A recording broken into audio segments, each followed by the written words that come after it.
Salut tout le monde, bienvenue à cette troisième vidéo sur le jeu Here I Stand publié par GMT Games en 2006. Dans cette vidéo, on commence le tour 1 avec ce que le jeu appelle le Spring Deployment, le déploiement du printemps, qui consiste pour chaque power sauf le protestant à prendre une formation de votre capitale et de l'amener là, jusqu'aux confins de votre royaume, si vous voulez. Là. C'est fait pour mettre un petit peu d'action dans le jeu, là, parce que sinon, étant donné qu'à l'hiver, tout le monde retourne ou presque à la capitale, les premières cartes seraient plates en esti, là, parce qu'on les dépenserait là, juste pour se rapprocher des endroits qu'on a l'intention de tapocher. Alors, on fait ça en ordre d'impulse normal, comme d'habitude. Fait que moi, l'automan, je fais l'ouverture très, très, très classique, là. C'est dur de sortir de là, en fait. Là, j'amène à peu près tout le monde.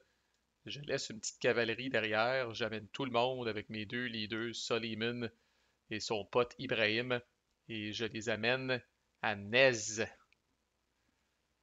On ne peut pas passer par-dessus des passes. Puis en tout cas, si vous voulez faire un spring déploiement par l'eau, il y a d'autres règles aussi. Vous avez le droit d'utiliser maximum une season. Il ne peut pas pantoute y avoir de bateau d'un autre power que le vôtre adjacent à cette season-là.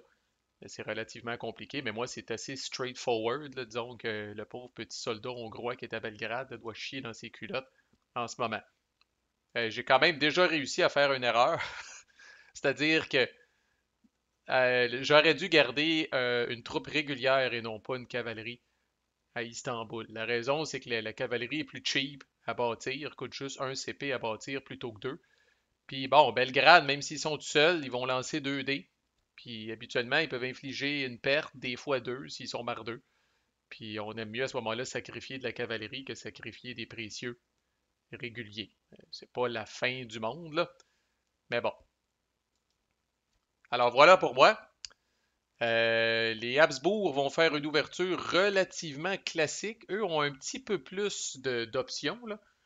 J'ai souvent vu des Habsbourg justement profiter du fait qu'au début, il n'y a pas grand monde qui ont des bateaux pour venir renflouer Tunis, qui ne contient qu'une seule troupe, puis qui est donc vulnérable à la fameuse carte City State Rebels, là, qui peut faire perdre finalement cette key-là aux Habsbourg.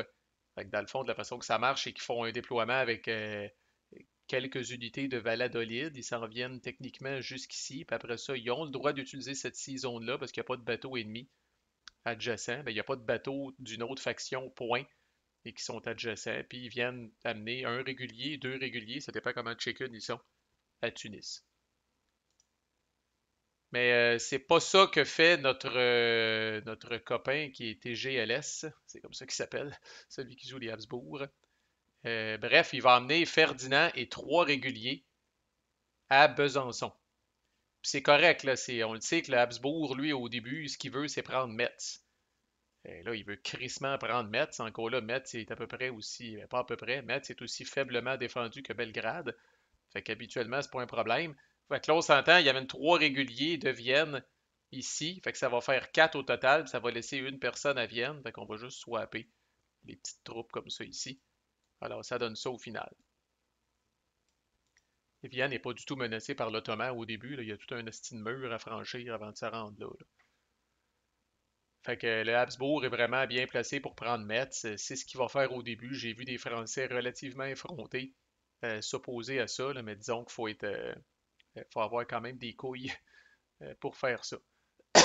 Pardon, parce que les Habsbourg n'entendent pas à rire.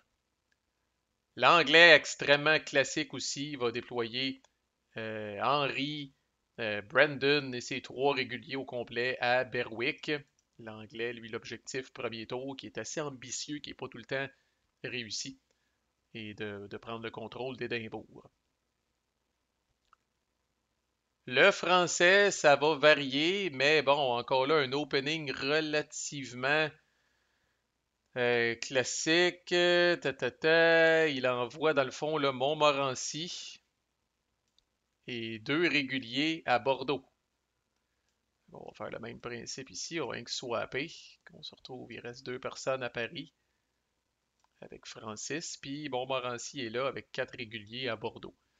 Souvent, c'est comme pour faire réfléchir le Habsbourg, haha, je pourrais venir assiéger Navarre. Dans les faits, c'est rare que le Français se risque à faire ça avec si peu de troupes, là, parce que la capitale est proche en crise, là, puis vous courez un petit peu après les problèmes, là. Mais bon, c'est ça qui fait. Au minimum, ça va venir, il va y avoir 4 personnes à Bordeaux. Ça peut être aussi pour protéger ses propres frontières contre une éventuelle incursion Habsbourg. Le pape n'est pas en reste, souvent au premier tour, puis c'est ça qu'il fait. Il va envoyer un régulier de Rome à Ravenna. Le pape, lui, qui a des visées sur Florence au premier tour. Et le protestant, comme je disais, n'a pas de spring deployment. On vient de voir à peu près, je dirais, le spring deployment, peut-être le plus classique que j'ai vu. Il n'y a pas de power qui a l'air à s'énerver, puis il n'y a pas de power qui a l'air à vouloir faire des affaires fuckées, là. J'ai vu du monde qui faisait des expérimentations des fois, là, qui essayait des ouvertures différentes, mais là, on est pas mal dans le classique. Fait que là, c'est premier card play, premier impulse avec moi. Et j'ouvre avec ma home card, qui est assez classique aussi. Avant de s'exciter puis de s'en aller à Belgrade, pourquoi pas en profiter? Je joue ma home card pour l'événement. La portion du bas, qui dit que je peux ajouter 4 nouveaux réguliers dans n'importe quelle combinaison de home space ottoman que je contrôle. Pas à Alger, qui est de toute façon pas encore en jeu officiellement, pas dans un Pirate Haven. Je pourrais aussi les mettre sur des cartes de guerre étrangères, mais on n'en a pas en ce moment. Puis, dans le fond, je viens me prendre 4 réguliers, puis je viens les calisser directement à Nez. Puis on se retrouve encore là avec un stack, disons-le, pas pire. Fait que ça a été joué.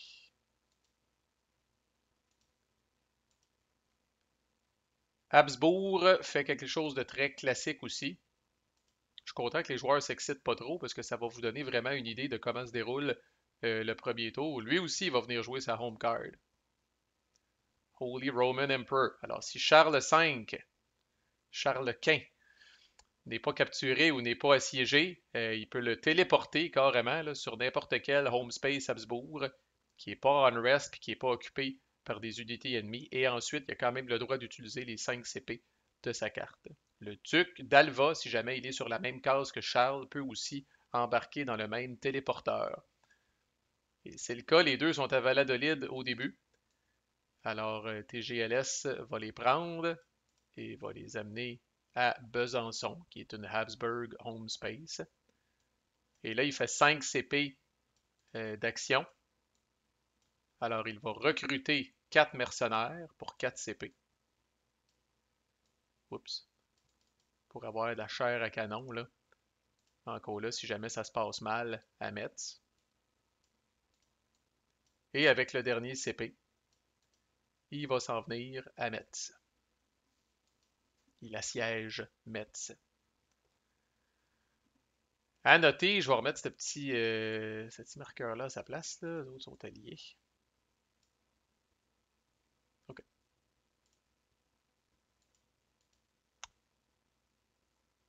Voilà qui est fait. L'anglais maintenant fait son move classique lui aussi. Home card. 3 home cards de jouer de suite. La portion du haut déclare la guerre contre la France, les Habsbourg ou l'Écosse pendant l'action phase et ensuite lui aussi peut utiliser la pleine valeur de sa carte. Si la déclaration est contre l'Écosse, la France peut intervenir sans avoir à jouer une carte. Dans ce cas-là, l'Angleterre et la France tombent en guerre et l'Écosse est activée comme allié français. Alors il joue ça, il déclare la guerre à l'Écosse. Le Français, c'est le move à faire, dit il n'y en est pas question, mon calice. Euh, en fait, oui, mais on... Pardon. Oui, mais on va tomber en guerre. Fait que France et Angleterre sont en guerre. Écosse, oui, Scotland et France sont alliés. Et dans le fond, là, l'anglais prend un premier CP pour faire ça. Bouger ces 2 bateaux comme ça ici. Ensuite, il prend un deuxième CP pour faire ça. Regrouper ces 2 bateaux ici. En fait, la façon de le faire, si vous ne voulez pas vous faire fourrer, là, c'est vrai, je devrais faire les choses dans l'ordre. Alors, l'anglais a 5 CP. Il recrute deux mercenaires à Berwick.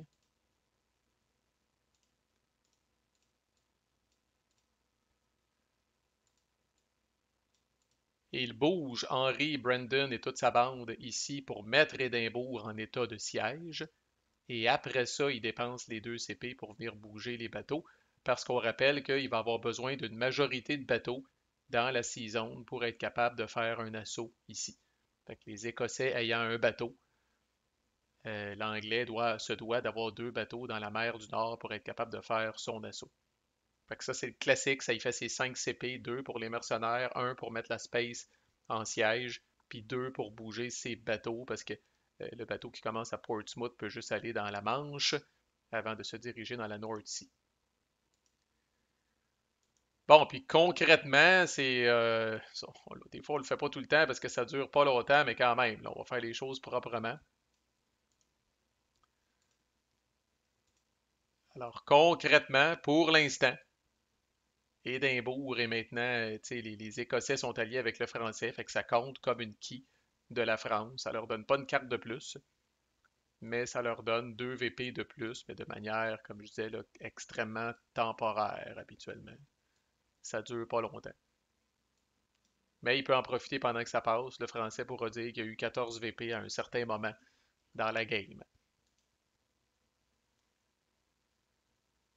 Parlons-en du Français, pas mal tranquillos. C'est le premier qui jouera pas sa home card. Alors le Français va jouer Tada! Professional Rowers. Carte navale dont il n'a rien à crisser, alors il va utiliser les points de titre. Il utilise 2 points pour recruter 2 mercenaires à Paris.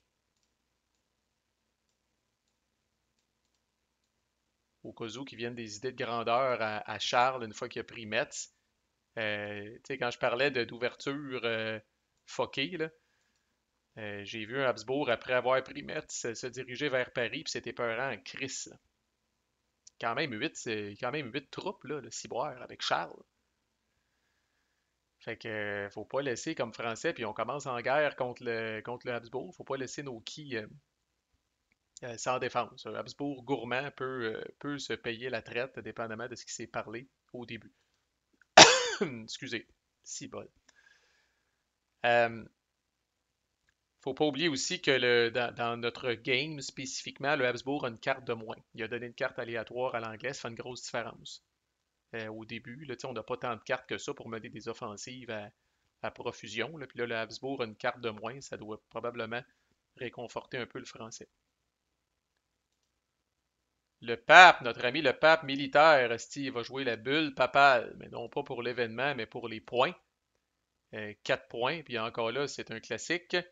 Il va recruter un mercenaire à Ravenna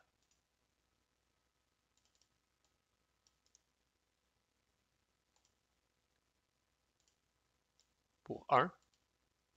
Pour 2, il s'en vient ici. Le français pour essayer d'intercepter, ça ne l'intéresse pas. Pour 3, il prend le contrôle de ça ici pour avoir sa ligne de communication. Et pour 4, il s'en vient assiéger Florence. C'est une ouverture classique et c'est vraiment, là, normalement, ça c'est 2D contre 2D. Si le pape fait un assaut ici, là, puis j'ai vu des games malheureusement où le pape est pas capable de prendre Florence, puis ça lui coûte quasiment tous ses hosties de points euh, dans le premier tour de la game, puis pendant ce temps-là, le protestant s'en donne à cœur joie puis convertit des spaces. Là. Mais l'intérêt du pape, c'est que s'il réussit à capturer Florence, il y a la fameuse carte maître de l'Italie qui va l'aider, là, je pense, là, dans la suite des choses. Puis évidemment, c'est 2 VP de plus. Puis évidemment, je pense, dans le cas du pape, que ça lui donne une carte de plus. Non, ça lui donne pas de carte de plus, par exemple. N'empêche, ça le met dans une position où si le pape réussit à s'allier à Venise, ce qu'on voit une fois de temps en temps, euh, là, ça pourrait lui donner une carte de plus. Fait un pape qui a 2 keys de plus qu'au début, là, c'est fort en crise. Là. Ça devient vraiment une fucking menace. Il faut y voir. Et finalement, le protestant, lui aussi ne joue pas sa home card tout de suite. Il va jouer Sale of Molucas pour les points. Fort en esti, cette carte-là, évidemment, le power qui a réussi à faire le tour du monde. Elle pige deux cartes du deck. En ce moment, c'est pas arrivé à personne.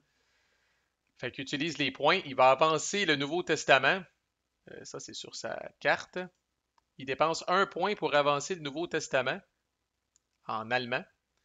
Il va par contre l'avancer de deux puisqu'il va commettre Melanchthon. Oui, notre ami Melanchthon. Qu'on rappelle que c'est vrai, Bucer est déjà commis. Et Melanchthon, lui, son bonus, c'est que dans le fond, là, quand vous faites la traduction en allemand, vous pouvez commettre Melanchthon pour avoir un bonus de 1. C'est ce qui lui permet, malgré qu'il a dépensé juste un CP, d'avancer de 2 cases sur la traduction du Nouveau Testament. C'est aussi un classique parce qu'il faut être conscient en tant que protestant de garder et de faire attention lesquels de nos réformateurs sont épuisés, si on veut, puis lesquels sont fraîches. Parce que si le pape décide de déclarer un débat, il peut cibler les fatigués ou il peut cibler les frais.